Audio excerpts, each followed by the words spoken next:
Как вы считаете, может ли 70-летний атлет тренироваться в гимнастике и удивить вас? Выполнять сложные элементы, так как молодые атлеты? Воркаут калистеника — это считается молодежным движением. Но давайте узнаем, как 70-летний спортсмен тренируется и как это влияет на его жизнь и здоровье. Леле Диноя 1952 года рождения. Он занимается калистеникой и живет в Италии. Часто люди отказываются от занятий спортом из-за страха перед возрастом. Но наш герой, которому почти 71 год, доказывает, что это не мешает осуществлению мечты. Когда большинство людей уже на пенсии, он продолжает тренироваться и достигать новых высот. Особенно он любит гимнастические кольца. Из-за преданности этому виду спорта он показывает, что возраст в его случае не имеет значения, когда речь идет о достижении целей и улучшении своего здоровья. Атлет тренируется с тренером, тоже гимнастом. Его часто можно увидеть на совместных видео.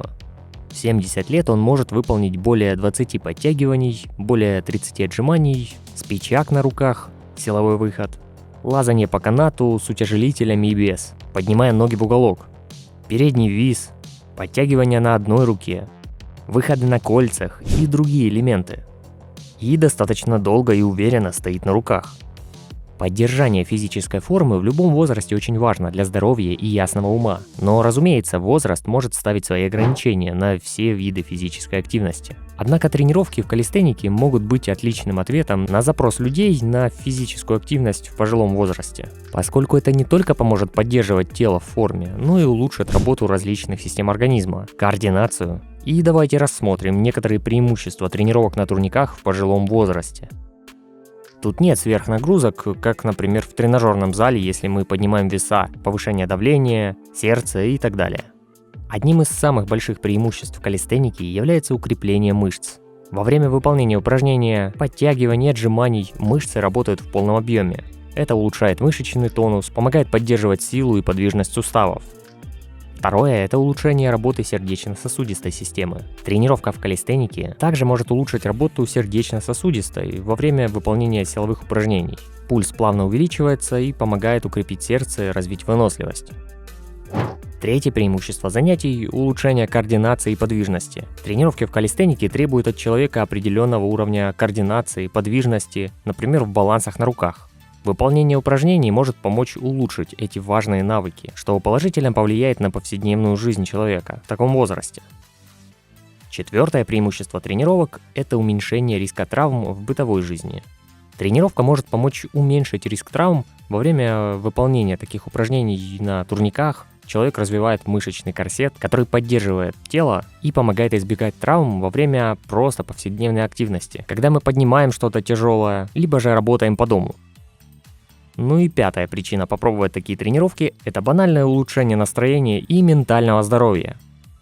Физическая активность, в том числе в калистенике, положительно влияет на это. Во время тренировок в организме вырабатывается гормон счастья, который помогает улучшить настроение и уменьшить уровень стресса, ведь так мы чувствуем себя более молодыми. Кстати, мой стаж силовых тренировок с 2011 года. Пишите мне в личные сообщения за помощью с индивидуальными программами тренировок и питания. Читайте десятки довольных отзывов на моем сайте. Жмите кнопку в верхнем углу экрана. А также за символическую поддержку донатом на удобную вам сумму я отправлю вам свою книгу. Там ошибки в тренировках, рацион питания и большой материал по увеличению подтягиваний. Ссылки оставлю в закрепленном комментарии под видео или жми кнопку в углу экрана. Хоть калистеника может быть отличным выбором для людей в пожилом возрасте, на примере нашего героя, которые хотят сохранить физическую форму и улучшить здоровье в целом. Но перед началом любых физических упражнений важно обратиться к врачу и проконсультироваться, получить его разрешение на начало занятия спортом. Герой видео с удовольствием выполняет стойку на руках. Это сложное координационное упражнение, которое требует от человека определенной выносливости и крепкой мышечной координации. Но являются ли они полезными для людей в пожилом возрасте? И можно ли стоять на руках, когда уже увеличивается риск травм? Ведь в случае падения можно травмироваться. Сначала давайте разберемся, что дает упражнение «стойка на руках». Оно помогает улучшить мышечную выносливость и развить мышцы рук, спины, груди, плеч и живота. Ну и, конечно же, координацию и равновесие, что может быть полезным для пожилых людей. Когда мы спускаемся, поднимаемся по лестнице, просто идем в гору, то есть в обычной бытовой жизни будут плюсы. Однако перед тем, как начинать стойку на руках, необходимо учесть определенные моменты, которые могут влиять на вашу способность выполнять эти упражнения. Например, если у вас есть проблемы с кровообращением, сердечно-сосудистой системой или частые головокружения, то такие упражнения могут быть опасными и лучше их избегать.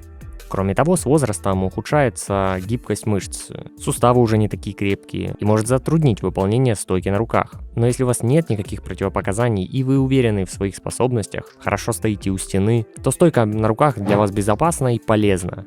Есть отдельное обучающее видео по тому, как научиться стоять на руках, у меня на канале. Кроме того, существуют некоторые вариации упражнений, которые могут меньше вас нагружать, подойдут и для пожилых людей.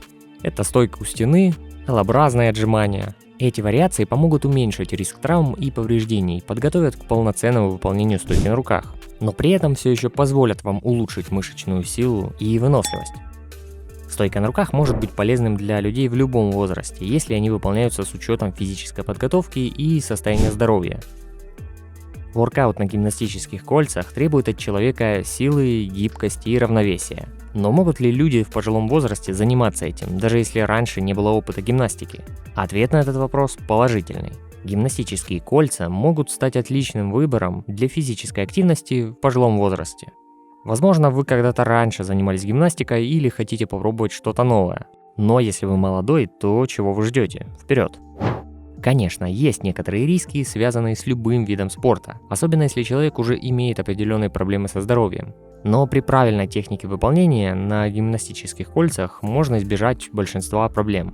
На канале также было подробное видео о тренировках на кольцах, методах прогрессии. Нужно начинать с постепенного увеличения нагрузки в подтягиваниях, отжиманиях, перед тем, как перейти к выходам на кольцах, постепенно увеличивая нагрузку и продолжительность тренировок. Занятия на гимнастических кольцах позволят вам работать со многими группами мышц одновременно. Мы здесь и тянем, и толкаем. Помогут укрепить мелкие мышцы-стабилизаторы. Попробуйте просто запрыгнуть на кольца и удержаться в упоре. Для новичка это уже требует определенных усилий. Кольца укрепляют мышцы рук, плеч, спины, что может быть полезно для удержания правильной осанки. Я уже делал несколько видео об атлетах в возрасте. А как вам этот спортсмен? Какие ваши отговорки, чтобы начать или продолжить тренироваться? Послание этого видео простое. Тренируйтесь регулярно и не бойтесь пробовать что-то новое, чтобы в зрелом возрасте быть уже как герой этого видео, предметом внимания и подражания молодежи. Ребят, а я напомню, что для украинцев я создал второй украиноязычный YouTube и Telegram каналы по тренировкам. Ссылки в закрепленном комментарии или в углу экрана. Также, если вы хотите обсудить и задать свой вопрос по тренировкам, я предложу вам присоединиться в наш чат атлетов между несколькими тысячами спортсменов в Telegram-канале. Там есть 2 языковые версии. Там же вы найдете и мои статьи с разбором полезных тем в тренировках и бонусы к видео. Все ссылки в закрепленном комментарии или жмите кнопку в углу экрана. Если у вас возникают дополнительные вопросы по тренировкам, не стесняйтесь оставлять комментарии.